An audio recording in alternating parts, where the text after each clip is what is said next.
Hello, everyone. This is Professor G, and this week we are going to be talking about realism, shot composition, and visual meaning in the film The Farewell, which is an A24 film. This week's discussion is going to be about learning to read film visually, not emotionally, not personally, not narratively, visually. So you're not summarizing plot, you're analyzing film composition. If you remember nothing else from this video, remember this. We are asking how the frame itself creates meaning. Your assignment this week is going to be to analyze scenes, compare films, use terminology from Corrigan Chapter 5, and reference at least one additional course resource. All of that in about 500 words total. That's it. Clear, focused, visual. Let me be clear about what this assignment is not. This is not plot summary. It is not character review. It is not, this made me feel so sad. If you find yourself writing and then this happens, stop. Instead, ask, how is this framed? Why is it framed in this way? And what meaning does that create? That shift from what happens to how it's shown is the difference between summary and analysis. Here we're talking about the lie in the story and the truth in the frame. Before we begin, a quick note, this page references key scenes from The Farewell. I won't reveal anything the film doesn't establish early on, but I will refer to later moments in order to analyze composition. If you prefer to watch the film first without that analytical framing, please pause here and return afterward. All right, now, here are two questions I want you to hold on to. Don't answer them yet. Why does The Farewell feel emotionally honest, even though it's built around a lie? And number two, why doesn't this film feel melodramatic? We're not going to answer those questions through dialogue or plot. We're going to answer them through shot composition.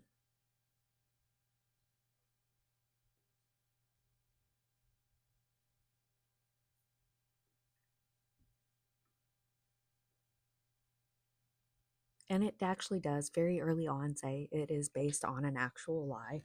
So, I'm not spoiling anything there, just in case you were worried that something already got ruined.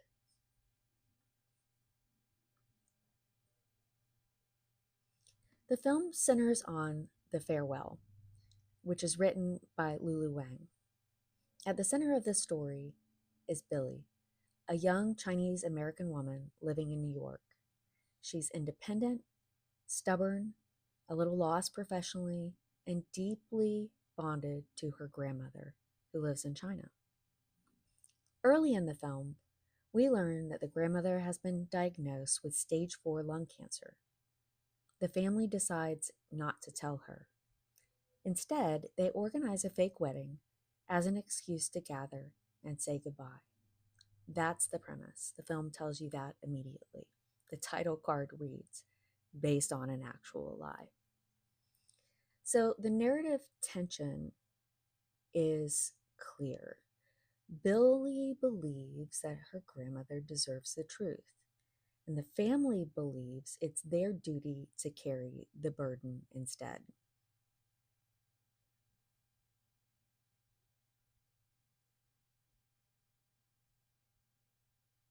But here's what makes the film unusual. Nothing explodes. There's no dramatic confrontation. There's no sweeping emotional confession scene. The film is quiet, observational, and soft-spoken, which brings us back to our questions. In particular, why doesn't the film feel melodramatic when it's analyzing these very questions, which would seem to produce a very melodramatic film?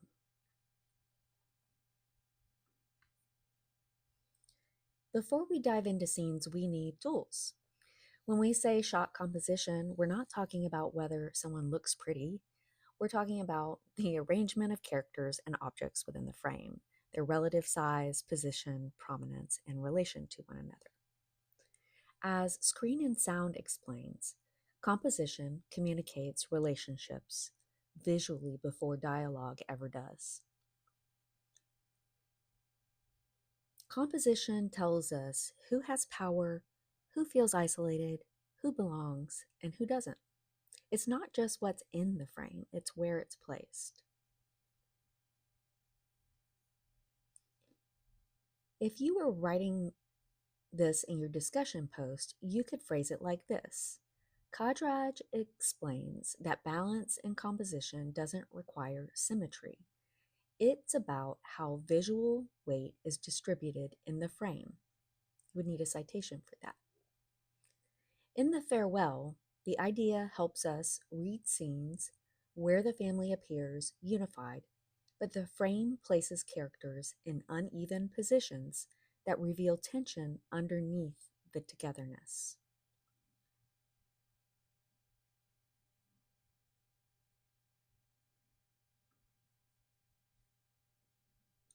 Notice what I just did. I used the source to name the concept, then I immediately applied it to the film. That's the move. A shot can feel balanced without being harmonious. Asymmetry can create tension. Visual weight, brightness, focus, prominence draws the eye and establishes hierarchy. So when we look at the farewell, we're going to ask, where does my eye go first? Who occupies the center? Who is in focus? Who is isolated? Is the frame symmetrical or just balanced? What relationships are being encoded spatially? And here's the key. We're not trying to prove what Lulu Wang intended. We're examining the impact of the image because composition works in tandem with tone. If the film feels restrained, if it feels emotionally honest, if it feels culturally layered, the restraint will show up in the geometry of the frame. So hold on to those two questions.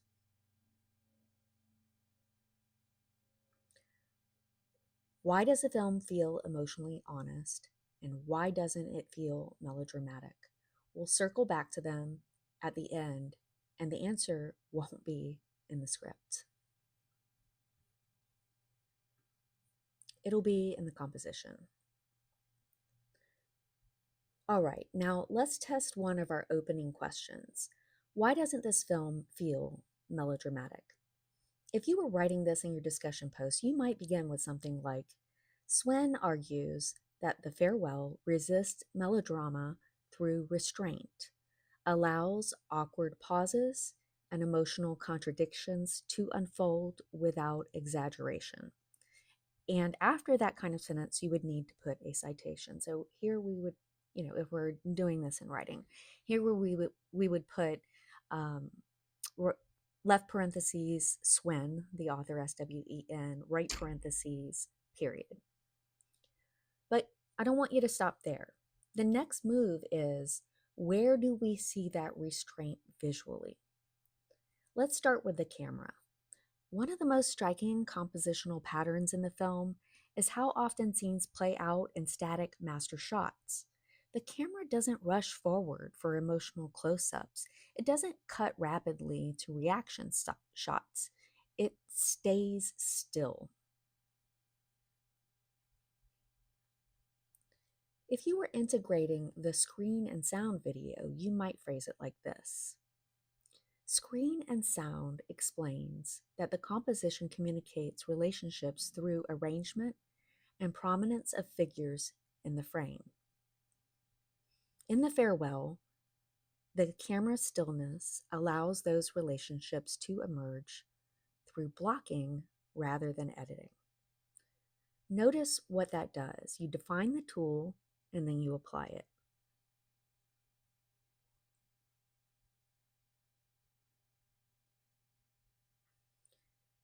Now let's layer in Nalbis's video.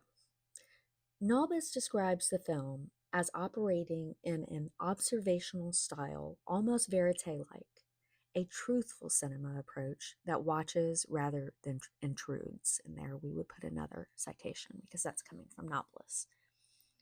That irony matters.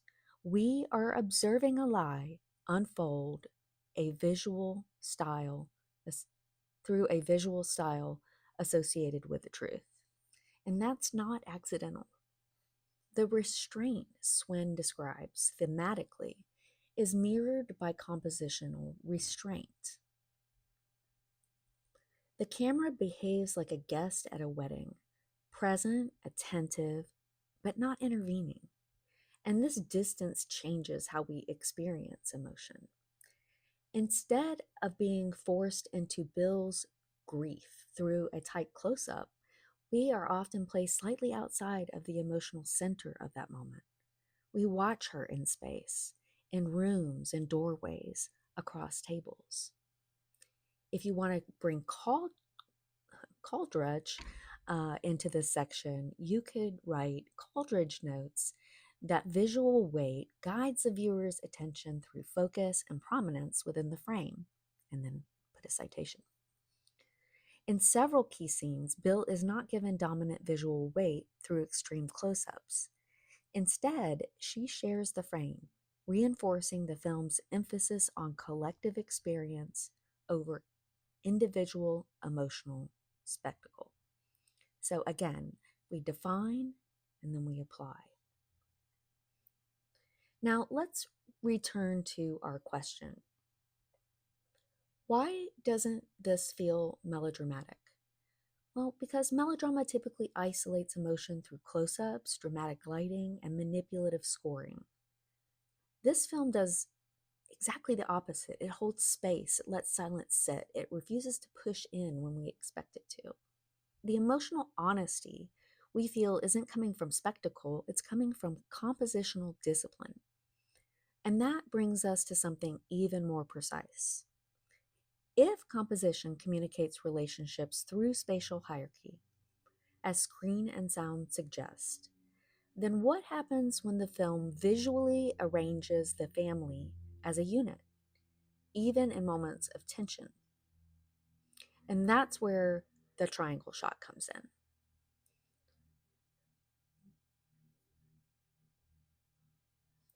Let's move into a specific example about geometry and the triangle shot. So the scene where Billy learns that her grandmother is dying, if you remember, the film does something unusual here. We don't get a dramatic close-up of Billy breaking down. We don't get a swelling score. We don't get a rapid cross-cutting. Instead, we get what Nalbis refers to as a recurring, quote, triangle formation in the frame. Billy, her father, and her mother arranged spatially so that no one stands out alone. If you were writing this post, if you were writing this in your discussion, you might say that Nalbis observes that Wang frequently composes emotionally charged scenes using triangular blocking, maintaining three figures in the frame rather than isolating a single character. You would need a citation there. And a period, if you're writing this out.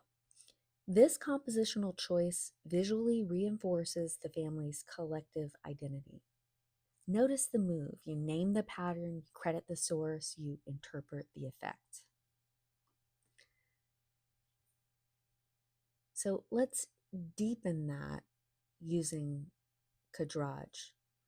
Cadrage explains that balance in composition doesn't require symmetry. It depends on how the visual weight is distributed across the frame. In the triangle shot, the frame is balanced but not symmetrical. Each character occupies space that contributes to the overall equilibrium, yet no one dominates the image.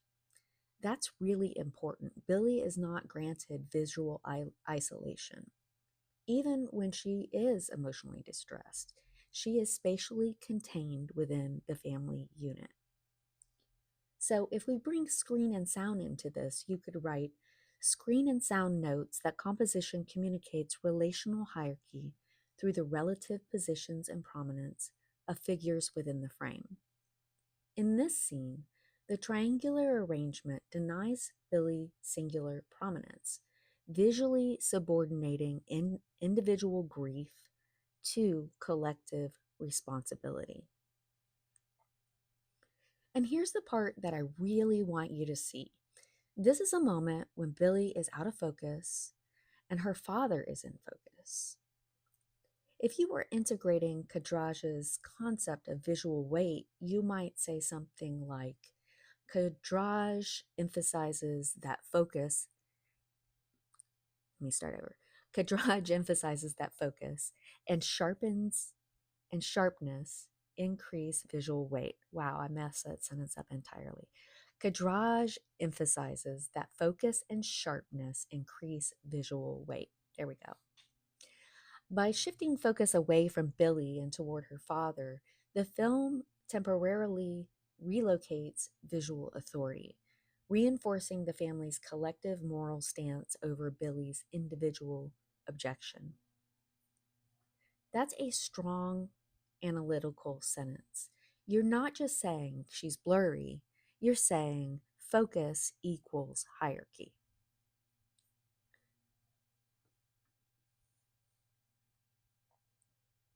Now let's zoom out. Why does it matter for our opening questions? Because this scene could have been filmed differently. Give her a close up, center her pain. Instead, Wang composes the frame so that even revelation happens collectively. The geometry of the shot enforces the film's central ethical debate. Is a life an individual possession or part of the collective whole? The triangle says you are not alone, you are not separate, you are part of this. And that compositional choice does something powerful. It prevents melodrama, it resists emotional spectacle, it visually encodes collectivism. Which brings us back to Sven. Sven argues that the film's power lies in its tonal restraint, its refusal to turn the lie into melodramatic chaos. The triangle shot demonstrates that.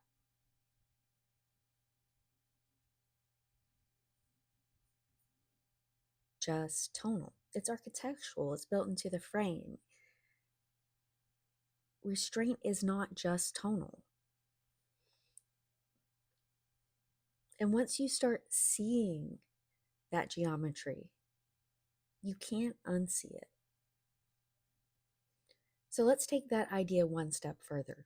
What happens when the family appears unified, but the frame quietly fractures them? That's where balance without symmetry becomes so crucial. And we're going to call this fractured unity. So let's take this one final step. Earlier, we introduced a concept from Cadrage. Balance does not require symmetry. It depends on how visual weight is distributed within the frame. Now, we test that idea in one of the film's most visually revealing sequences, the graveyard scene. The family visits the grandma's husband's grave. On the surface, the scene plays with tonal contradiction. There's humor in the ritual, repetition in the bows, a strange awkwardness in the choreography of grief. But watch the composition. At first, the family stands together. The frame holds them as a group, balanced across the horizontal plane. No one dominates, the shot feels stable. But then something subtle happens. After The grandmother speaks about her ashes being scattered because her family is scattered across the world. The blocking shifts. Family members begin to leave, not as a unit, but along separate paths. The composition fractures. If you were writing this in your discussion post, you might say something like, Cadrage explains that balance is achieved through distribution of visual weight, not necessarily symmetry. In the graveyard scene, the frame initially presents the family in balanced formation, but as they physically disperse, the composition redistributes that weight across the empty space, visually enacting the idea of familial scattering. Notice the move there: define and then apply. Now, if we brought in screen and sound, we could say something like screen and sound emphasizes that composition communicates relationships through spatial hierarchy. As the family members exit the frame along different vectors, the image shifts from collective solidity to dispersed isolation, without a single line of dialogue announcing that shift. That's not melodrama, that's geometry. Told you I was a math major. I think. I think I told you guys that. So if we were to now layer Sven back in, Sven argues that the film avoids emotional spectacle and instead allows meaning to emerge through restraint and contradiction. The graveyard scene proves the restraint is not passive, it is precise. Instead of highlighting emotion through the swelling music or the tearful close ups, Wang composes the image so that the meaning unfolds spatially. The scattering of bodies becomes the visual metaphor for cultural scattering. The balanced frame becomes unbalanced but not chaotic. And that distinction matters a whole lot. The shot is no longer symmetrical, but it remains composed. And that brings us back to our first question. Why does this film feel emotionally honest even though it is built around a lie? Because the composition never lies. The camera doesn't exaggerate, it doesn't manipulate, it doesn't force emotion through spectacle. It holds space. And our second question, why doesn't it feel melodramatic? Because melodrama isolates and amplifies. The film distributes and observes. Even when the family appears unified, the frame quietly encodes fracture. Even when they scatter, the frame maintains compositional integrity. Restraint isn't the absence of emotion, it is controlled visual articulation of emotion. And that is where Swen's thesis culminates. Good old Sven. Um, if the film's power lies in tonal restraint, the idea from Swen, then composition is the mechanism that enforces it. Restraint is not only thematic, it's architectural, it's geometric, it's spatial. Um, the lie may structure the narrative, but the composition itself structures the truth.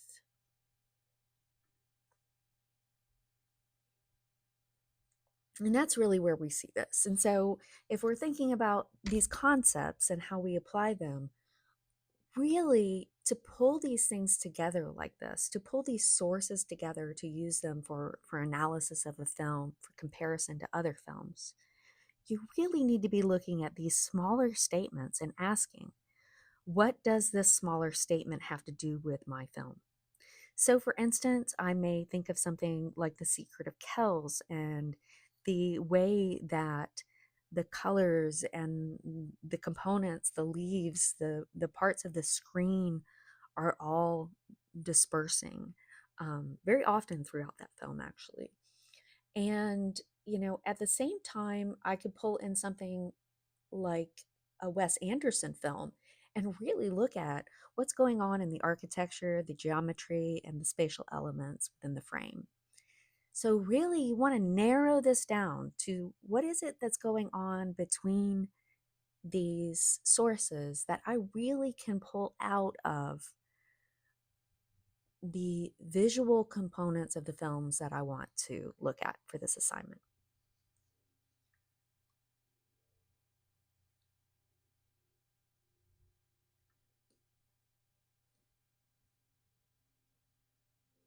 So, again, when we return to our questions, emotion feels honest because composition refuses spectacle. The film avoids melodrama through spatial discipline, and the answer was always in the frame.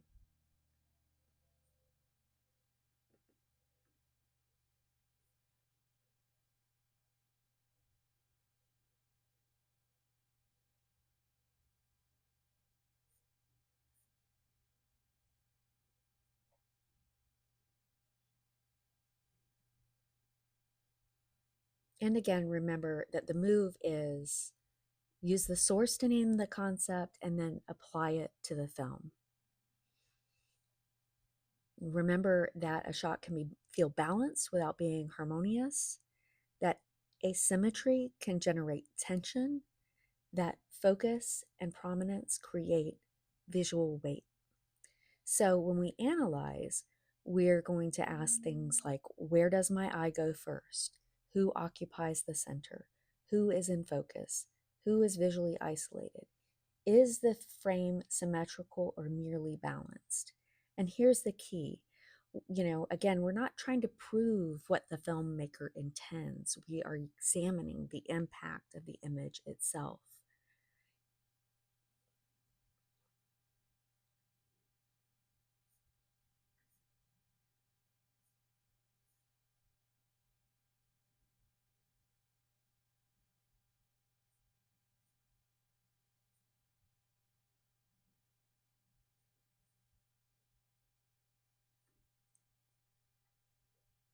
So let's look at our discussion for this week.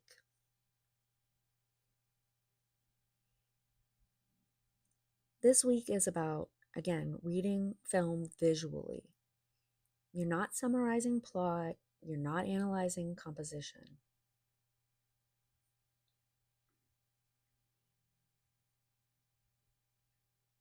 I want you to do one of two things.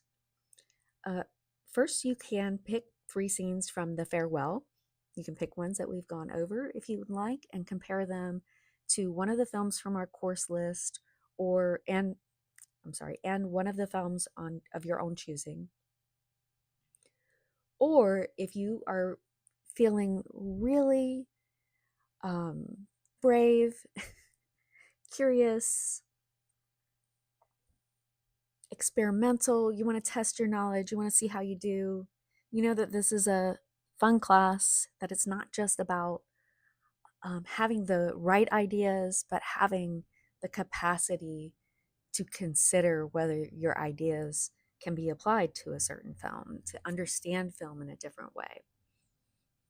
So if you're feeling brave, you can use one of the films from the list and one film of your own choosing if you'd prefer to try to get more scenes from 2 films that you really want to work on. Either of those options works. I would like you to use terminology from the unit and reference at least one other course resource. You got to think about it in this way because it's going to help you do the assignment to have something from this resource that you can continue to come back through and look at the frame to analyze it in that way.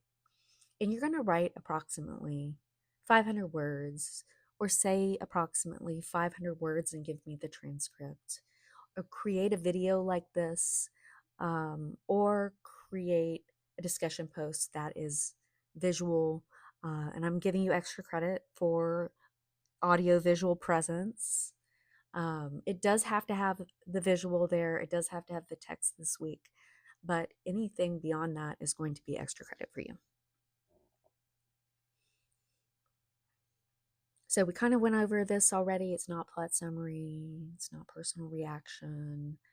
Really, we just want to know, how is the framing itself, the composition of the frame, creating meaning? These are things that are very, very helpful to look at analyzing in each frame. And because cameras are everywhere, um, I think it's kind of funny that when I went to choose images for this part of the PowerPoint, the camera came up so frequently, um, which reminds me of Big Brother. Hopefully, you guys know George Orwell. And if you don't, that's for another day. So, what you can analyze in these scenes is the shot size. Is it close up? Is it medium? Is it wide? The framing, is it centered? Is it off center? The balance, is it symmetrical or asymmetrical? The camera distance, is it a close up shot or not? Again, the shot size kind of gets back into that. And they're two different things. So think about them differently in that way. Blocking, character placement, and visual hierarchy. Where does your eye go first? These things are key if you want to score really well on this assignment. You want to touch upon those things. So again, one film from the course list, one additional film if you're choosing. You can do this with one example from each compared to the farewell, or you can just pick examples of your own to really try this out on your own. I would like you to think about these kinds of comparisons. So, how to compare compositional function, how to compare emotion within the frame, how it is framed, and uh, how to examine the way realism can be created within a frame in different ways.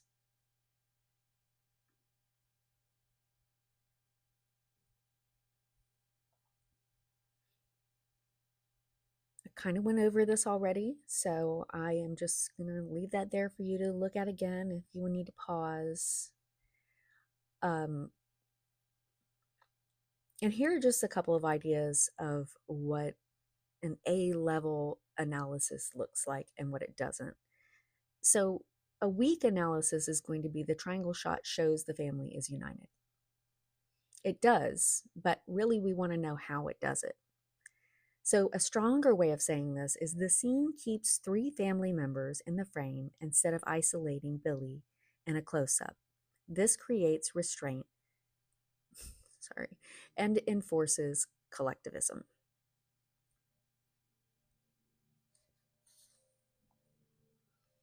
I want you to name the concept, apply it immediately to the scene. So again, Cadrage explains that balance doesn't require symmetry. In this scene, the frame feels balanced even though Billy is off center, creating subtle tension.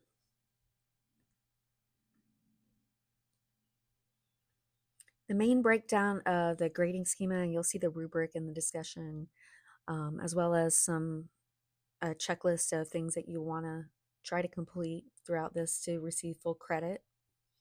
The main breakdown is going to be through the depth of your visual analysis, the correct use of film terminology and the presence of film terminology, clear comparisons between um, both films in the way that they present information, as well as the different concepts if you're using more than one in your discussion post. Usually, even if the other one, if the opposite isn't coming up, I think you can see through our discussion so far of how that becomes helpful to define a film against something, even if you're saying it doesn't have that. Provide visual evidence, avoid plot summary, and make sure you get those two peer responses in there.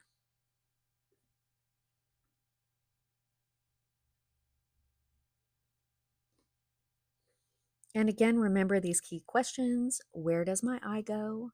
Who dominates the frame? Who is isolated? How does space create meaning? Why doesn't this feel melodramatic? The answer is in the geometry of the frame.